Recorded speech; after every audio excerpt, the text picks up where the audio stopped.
നമ്മൾ ആ വിഷയത്തിലേക്ക് വളരെ ഗൗരവതരമായി പോകേണ്ടതുണ്ട്. അതിനു മുൻപായി ശ്രീ കുഞ്ഞിക്കണ്ണൻ, ഇപ്പോൾ ഇതിൽ ഏറ്റവും പ്രധാനമായി ഉയർന്നു വന്നിരിക്കുന്നത് ഏറ്റവും വലിയ സാമ്പത്തിക പ്രതിസന്ധിയിലാണത്. ധനമന്ത്രി തന്നെ എടുത്തു പറയുന്നുണ്ട്. അത് കേന്ദ്രത്തിന് വിമർശനമുണ്ട്. ചരിത്രത്തിൽ ഇന്നുവരെ ഇല്ലാത്ത തരം സാമ്പത്തിക ഉപരോധം എന്ന വാക്ക് പറഞ്ഞുകൊണ്ടാണ് ഇന്നിപ്പോൾ ധനമന്ത്രി എങ്ങനെയാണ് കേന്ദ്രം കേരളത്തെ ഞെരുക്കുന്നത് എന്നത് ബജറ്റിൽ വിശേഷിപ്പിച്ചതും. ഈ സാമ്പത്തിക പ്രതിസന്ധി, നിലവിലുള്ള സാമ്പത്തിക പ്രതിസന്ധിയെ മറികടക്കാൻ എന്ത് മാർഗം എന്നത് ബജറ്റിലില്ല. ഇത് പ്രതിപക്ഷം ഈ ബജറ്റ് പ്രസംഗം കഴിഞ്ഞ ഉടൻ തന്നെ ഉന്നയിച്ച ഏറ്റവും പ്രധാനപ്പെട്ട ഒരു വിമർശനമാണ്. ഏറ്റവും ആദ്യം വേണ്ടുന്ന ചില കാര്യങ്ങളിൽ ഒന്നാകേണ്ടിയിരുന്നു അത് എന്ന്. അതിന് മറുപടി എന്താണ്? സാമ്പത്തിക പ്രതിസന്ധി ഉൾപ്പെടെയുള്ള, അതായത് സാമ്പത്തിക പ്രതിസന്ധി എന്ന് പറയുന്നത് കേരളത്തിൻ്റെ ആഭ്യന്തര നയങ്ങളുടെ സൃഷ്ടിയല്ല.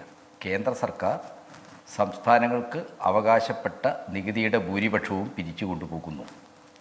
നമ്മുടെ ഭരണഘടന അനുശാസിക്കുന്ന രീതിയിൽ രൂപീകൃതമായിരിക്കുന്ന ധനക്കമ്മീഷൻ നിർദ്ദേശിക്കുന്ന വിഹിതം പോലും സംസ്ഥാനങ്ങൾക്ക് നൽകുന്നില്ല. ഇതാണ് ഇന്ത്യയിലെ എല്ലാ, കേരളം മാത്രമല്ല, കർണാടകയായാലും തമിഴ്നാടായാലും എല്ലാ സംസ്ഥാനങ്ങളുടെയും ധനപ്രതിസന്ധിയുടെ വളരെ അടിസ്ഥാനപരമായ കാരണം. അപ്പോൾ സംസ്ഥാനങ്ങൾക്ക് അവകാശപ്പെട്ട വിഹിതം നൽകുന്നില്ല എന്ന് മാത്രമല്ല, വായ്പയെടുക്കാനുള്ള അവകാശം ഉൾപ്പെടെയുള്ള എല്ലാ തുകകളും നിരന്തരമായി നിഷേധിക്കുകയാണ്. ഈ ഒരു സാഹചര്യം കേരളത്തെ കടുത്ത പ്രതിസന്ധിയിലേക്ക് എത്തിച്ചിട്ടുണ്ട് എന്നുള്ളത് നമുക്കെല്ലാവർക്കും അറിയാം. പക്ഷെ അതിനെ നമ്മൾ മറികടക്കുന്നത് ഈ കടുത്ത പ്രതിസന്ധിയുടെ പശ്ചാത്തലത്തിലും അത്തരം ഭീഷണിക്ക് മുമ്പിൽ നിന്നുകൊണ്ട് അതിനെ എങ്ങനെയാണ് നമ്മൾ മറികടക്കുന്നത്? ബജറ്റ് വളരെ കൃത്യമായി ചൂണ്ടിക്കാണിക്കുന്ന ഒരു കാര്യമുണ്ട്. തനത് വരുമാനം നമ്മൾ വർദ്ധിപ്പിച്ചു, നമ്മുടെ റവന്യൂ വരുമാനം വർദ്ധിപ്പിച്ചു, റവന്യൂ നികുതി വർദ്ധിപ്പിച്ചു. 2020-21 വർഷത്തെ നികുതി വരുമാനത്തിൽ നിന്ന് 23% നികുതി വരുമാനം എങ്ങനെയാണ് കേരളത്തിന് വർദ്ധിപ്പിക്കാൻ കഴിഞ്ഞത്? അതിന് യാതൊരു സംശയവുമില്ല. പ്രാഥമികമായ സാമ്പത്തിക ശാസ്ത്രം അറിയാവുന്ന എല്ലാവർക്കും അറിയാം, ഉൽപ്പാദന മേഖലയിലും വാണിജ്യ മേഖലയിലും ഉണ്ടായ ഉണർവാണ്, ഉത്തേജനമാണ്, അതിൻ്റെ വളർച്ചയാണ് നമ്മുടെ വരുമാനത്തിൽ, റവന്യൂ വരുമാനത്തിൽ ഈ വിധമൊരു വർധനവുണ്ടാകുന്നതിന് കാരണം. അത് കേന്ദ്ര ധനമന്ത്രി തന്നെ കേന്ദ്ര ബജറ്റിൻ്റെ ധനവിഭവ രേഖയിൽ സംസ്ഥാനങ്ങളിലെ തനത് വരുമാനം വർദ്ധിക്കുന്നതുമായി ബന്ധപ്പെട്ട് ചൂണ്ടിക്കാണിപ്പോൾ കേരളത്തെ ഉദ്ധരിക്കുന്നുണ്ട്. കേരളം ആ രീതിയിൽ മുന്നോട്ട് പോവുകയാണ്.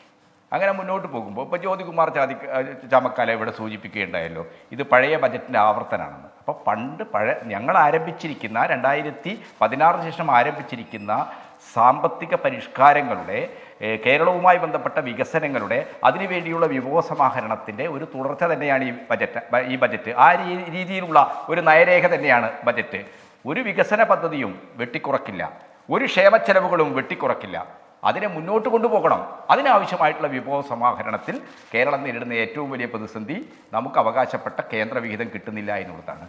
സംസ്ഥാനങ്ങളിൽ നിന്ന് പിരിച്ചു കൊണ്ടുപോകുന്ന നികുതിയുടെ 67% കേന്ദ്രമാണ് തട്ടിയെടുക്കുന്നത്. അത് നിസ്സാരമായ ഒരു കാര്യമല്ല.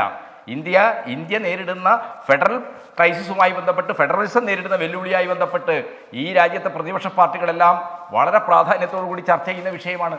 എന്നാൽ കേന്ദ്ര സർക്കാരും സംസ്ഥാന സർക്കാരും ചേർന്ന് നടത്തുന്ന എല്ലാ പദ്ധതികളുടെയും ആ പദ്ധതികളുടെ ചെലവ് ആരാ വഹിക്കുന്നത്? 62-63% സംസ്ഥാനങ്ങളാണ്. 37% മാത്രമാണ് ആര് വഹിക്കുന്നത്? കേന്ദ്രം വഹിക്കുന്നത്. അപ്പോൾ നികുതി വരുമാനത്തിൻ്റെ ഭൂരിപക്ഷവും കേന്ദ്രം കൊണ്ടുപോവുക, സംസ്ഥാനങ്ങളുടെ ചെലവിൻ്റെ ഭൂരിപക്ഷവും സംസ്ഥാന ഗവൺമെൻറ് ബാധ്യതയാവുക. ഈ വൈരുദ്ധ്യം ഇത് ഇന്ത്യയിലെ എല്ലാ സംസ്ഥാനങ്ങളെയും ഇന്നത്തെ ഒരു ചരിത്ര സന്ദർഭത്തിൽ വലിയ പ്രതിസന്ധിയിലാക്കുന്നുണ്ട്.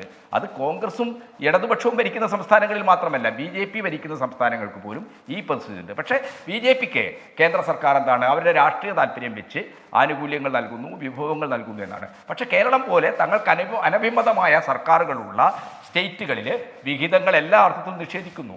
അങ്ങനെ വായ്പ എടുക്കാനുള്ള പരിധിയിൽ തന്നെ 19,000 കോടി രൂപ നമുക്ക് ലഭിക്കേണ്ട തുക നിഷേധിച്ചിട്ടുണ്ട്. എല്ലാ കാര്യങ്ങളും നോക്കിയാലും ഈ നിഷേധം. ഇപ്പോൾ ഗ്രാൻറ്റുകൾ വെട്ടിക്കുറക്കുന്നു. കേന്ദ്രാവിഷ്കൃത പദ്ധതിയുമായി ബന്ധപ്പെട്ടുകൊണ്ട് ഇവിടെ സംസ്ഥാന സർക്കാർ ചെലവാക്കിയ തുക, ആ തുക പോലും എന്താണ് പിടിച്ചു വെച്ചിരിക്കുക, അത് കുടിശ്ശിയാക്കി വെച്ചിരിക്കുകയാണ്. ഇത് വലിയൊരു പ്രതിസന്ധിയാണ്.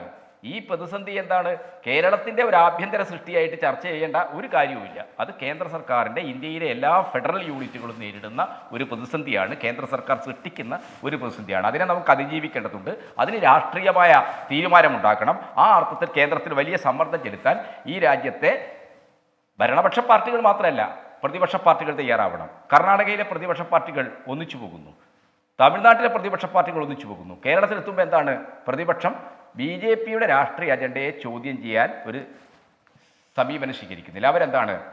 എപ്പോഴും എന്താണ്? BJPയെ, കേന്ദ്ര സർക്കാരിൻ്റെ ഈ രീതിയിലുള്ള നിഷേധാത്മകമായ നിലപാടിനെ വിമർശിക്കാതെ എല്ലാത്തിനും കാരണം കേരളമാണ് എന്ന് വരുത്തി തീർക്കാനുള്ള നീക്കമാണ് നടത്തുന്നത്.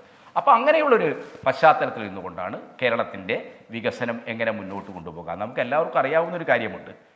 പ്രധാനമന്ത്രി നരേന്ദ്രമോദി തന്നെ അധ്യക്ഷനായിരിക്കുന്ന നീതി ആയോഗ് കഴിഞ്ഞ 5 വർഷക്കാലമായിട്ട് ഇന്ത്യയിലെ ഓരോ സംസ്ഥാനത്തെയും മനുഷ്യ ജീവിത ഗുണനിലവാരത്തെ, സാമൂഹ്യ രംഗത്ത്, വികസന രംഗത്ത്, അതേപോലെ തന്നെ പോലീസിംഗ് രംഗത്ത്, ഓരോ രംഗത്തുമുണ്ടായ വളർച്ചയെ പരിശോധിക്കുമ്പം കേരളം നമ്പർ 1 ആണ്.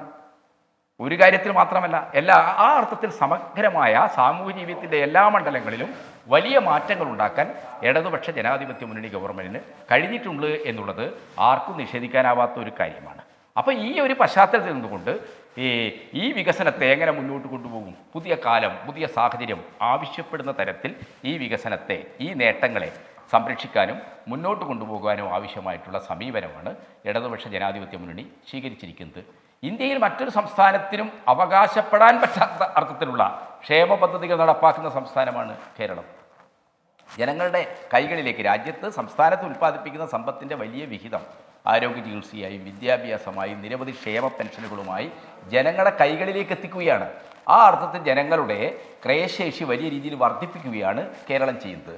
നമുക്കിപ്പോൾ ചില ആഗോളതലത്തിലുള്ള ചില മാർക്കറ്റിംഗ് സർവേകളൊക്കെ എടുത്തു നോക്കിയാൽ ലോകത്ത് നിറങ്ങുന്ന ഏറ്റവും പുതിയ ഇലക്ട്രോണിക് ഉൽപ്പന്നങ്ങൾ, ഉപഭോഗ സാധനങ്ങൾ, ഇതിൻ്റെയൊക്കെ തന്നെ മാർക്കറ്റിങ്ങിൻ്റെ ഫീൽഡ് ടെസ്റ്റ് നടത്തുന്നത് യൂറോപ്പിലും ടോക്കിയോയിലും ന്യൂയോർക്കിലും മാത്രമല്ല, ഇന്ന് കൊച്ചിയിലും കോഴിക്കോട്ടുമൊക്കെയാണ്. എന്തുകൊണ്ടാണ് അങ്ങനെ സംഭവിക്കുന്നത്? 65% വരുന്ന ജനങ്ങളുടെ കൈകളിലേക്ക് പണമെത്തിക്കാൻ കഴിയുന്നു. ഏറ്റവും ദരിദ്രരും മാർജിനലൈസ് ചെയ്യപ്പെടുന്ന ആളുകളെ കൂടി ഇതിലേക്ക് കൊണ്ടുവരാൻ കഴിയുന്ന രീതിയിൽ സർക്കാരിൻ്റെ ക്ഷേമ പ്രവർത്തനങ്ങൾ നടക്കുന്നു. ഇതിനെ എല്ലാം പ്രതിസന്ധിയിലാക്കുന്ന നയമാണ് കേന്ദ്ര സർക്കാർ. സംസ്ഥാനത്തിന് അർഹതപ്പെട്ട വിഹിതം പോലും നിഷേധിച്ചുകൊണ്ട് കേന്ദ്രാവിഷ്കൃത പദ്ധതി നടപ്പാക്കിയിട്ട് അതിന് കേന്ദ്രം വഹിക്കേണ്ട തുക തരാതെ അത് കുടിശ്ശികയാക്കിക്കൊണ്ട് കേരളത്തെ ബുദ്ധിമുട്ടിക്കുകയാണ്.